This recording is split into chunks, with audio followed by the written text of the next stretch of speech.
జయ జయ జయ జయ జయ శ్రీ హనుమా, జయ జయ జయ జయ ప్రభుదయ గనుమా.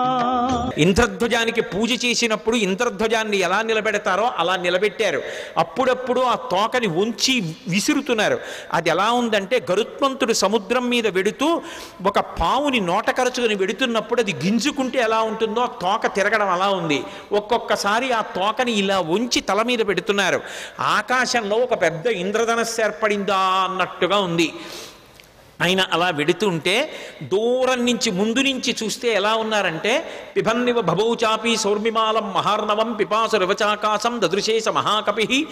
ఆ దూరం నుంచి పర్వతస్థా వివానలౌ, ఆ రెండు కళ్ళు కూడా ఎక్కడో పర్వతంలో చీకటిగా ఉన్న చోట రెండు నెగళ్ళు వేస్తే ఆ రెండు నెగళ్ళు రెండు అగ్నిహోత్రాలు రగులుతుంటే ఇక్కడి నుంచి చూస్తే ఎలా ఉంటాయో పచ్చగా ఉన్నటువంటి ఆయన కళ్ళు అలా ఉన్నాయి. అలా వెళ్ళిపోతున్నారు. ఆ వెళ్ళిపోతున్నప్పుడు అకస్మాత్తుగా సముద్ర జలాలన్నీ కూడా ఇలా చాప చుట్టినట్టు పైకి లేచి పడిపోతుంటే ఆ సముద్రంలో ఉన్నటువంటి ప్రాణులన్నీ ఒక్కసారి కనపడ్డాయి. తిమివక్రజుషాహ కూర్మాహ దృశ్యంతే వివృతాస్తథా వస్త్రాపకర్షకేణేవ శరీరాన్ని శరీరిణాం అంటారు మహర్షి.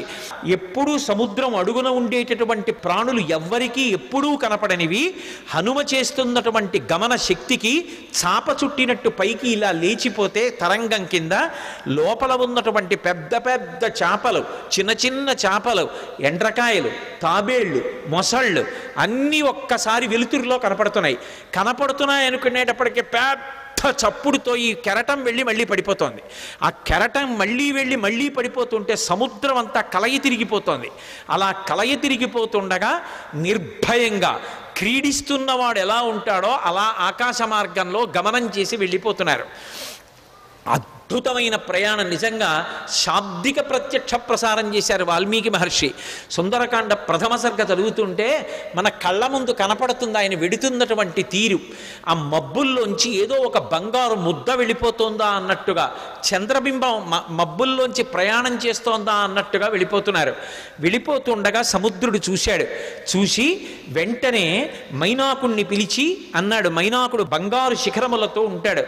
ఆయన యొక్క గర్భంలోనే ఉన్నాడు, సముద్ర గర్భంలో. ఆయనతో అన్నాడు, అహమిక్ష్వాకునాథేన సగరేణ వివర్ధతః ఇక్ష్వాకు సచివశ్చాయం నావసీదితుమర్హతి. ఇది రామాయణం చదువుకున్నటువంటి జాతి యొక్క లక్షణాన్ని మహర్షి జ్ఞాపకం చేస్తున్నారు. నేను సముద్రుణ్ణి. ఈ భూమి మీద సముద్రాలు ఎలా ఏర్పడ్డాయో తెలుసా? ఇక్ష్వాకు వంశంలో పుట్టినటువంటి సగర చక్రవర్తి యొక్క కుమారులు 60,000 మంది సగరులు ఈ భూమిని గోతులు తవ్వితే గోతులలోకి వచ్చి నిలబడినటువంటి జలములకు సాగరములని పేరొచ్చింది. మేము ఏర్పడ్డాము అంటే దానికి కారణం అదిగో ఇక్ష్వాకు వంశంలో పుట్టిన సగర చక్రవర్తి. ఇవాళ ఆ ఇక్ష్వాకు వంశంలో పుట్టినటువంటి రామచంద్రమూర్తి యొక్క భార్య జాడ తెలియక ఆపద పొందితే రాముడికి సహాయం చెయ్యాలి అని ఆయన యొక్క సచివుడైనటువంటి స్వామి హనుమ నిరాధారమైనటువంటి ఆకాశ మార్గంలో ప్రయాణం చేసి వెడుతున్నారు. మేము ఏర్పడడానికి కారణం ఇక్ష్వాకు వంశంలో పుట్టిన సగరుడైతే ఆ ఇక్ష్వాకు వంశంలో పుట్టిన రాముడికి కష్టం వచ్చినప్పుడు కష్టం తీర్చడానికి వెడుతున్న హనుమకి ఉపకారం చెయ్యాలి కదా. నువ్వు నాలో ఉన్నావు కదా, నా నీళ్లు తాగడానికి పనికిరావు, ఉప్పు నీరు. కానీ నీ ఎందు పర్వతములు ఉన్నాయి, ఆ పర్వతాల్లో చెట్లు ఉన్నాయి, చెట్లల్లో అనేకమైన తేనెపెట్లు ఉన్నాయి, కందమూలాలు ఉన్నాయి. ఒక వానరానికి అంతకన్నా ప్రీతికరమైనది ఏది ఉంటుంది? నువ్వు పైకి లేస్తే ఒక్కసారి ఆయన విశ్రమిస్తారు. విశ్రమించి కాస్త తేనె తాగుతారు, కాసిని కందమూలాలు తింటారు, తర్వాత ప్రయాణం చేస్తారు. అటువంటి మహానుభావుడు ఎడుతున్నప్పుడు మనం ఆయనకి కించిత్ ఉపకారం చెయ్యకపోతే ఎంత దోషం చేసినట్టు. పాతాళ సప్రమేయస్య ద్వారం ఆవృత్య తిష్టసి తిర్యగోత్వమలశ్చైవ శక్తిస్తే శైలవర్ధితం. నువ్వు ఈ సముద్రంలో పడిపోయినప్పుడు పాతాళలోకం నుంచి రాక్షసులు పైకొచ్చేటటువంటి బిలానికి అడ్డంగా పడ్డావు, ద్వారానికి. కాబట్టి రాక్షసులు పైకి రాలేరు. కానీ నీకు ఒక శక్తి ఉంది, నువ్వు పైకి పెరగలవు, పక్కలకి పెరగలవు, కిందకి వెళ్ళగలవు. కాబట్టి పైకి లే, స్వామి హనుమ వస్తున్నారు, తొందరగా లే. ఎందుకో తెలుసా? కర్తవ్యమకృతం కార్యం సతాం మన్యుముదీరయేత్. ఆర్షవాక్కు అద్భుతమైన విషయాన్ని చెప్తున్నారు. మహాత్ములకు కోపం రాదు, కానీ అటువంటి మహాత్ములు కూడా కోపగిస్తారు. ఎప్పుడు కోపగిస్తారో తెలుసా? చెయ్యవలసిన పని చెయ్యడం కాదు, చెయ్యవలసిన పని చెయ్యవలసిన సమయానికి చెయ్యకపోతే మహాత్ములకు కూడా ఆగ్రహం వస్తుంది. అందుకని ఆయన దాటిపోక ముందు నువ్వు లేవాలి.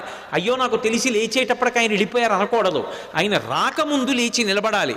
మహాత్ములు వచ్చేటప్పటికి సిద్ధంగా ఉండాలి.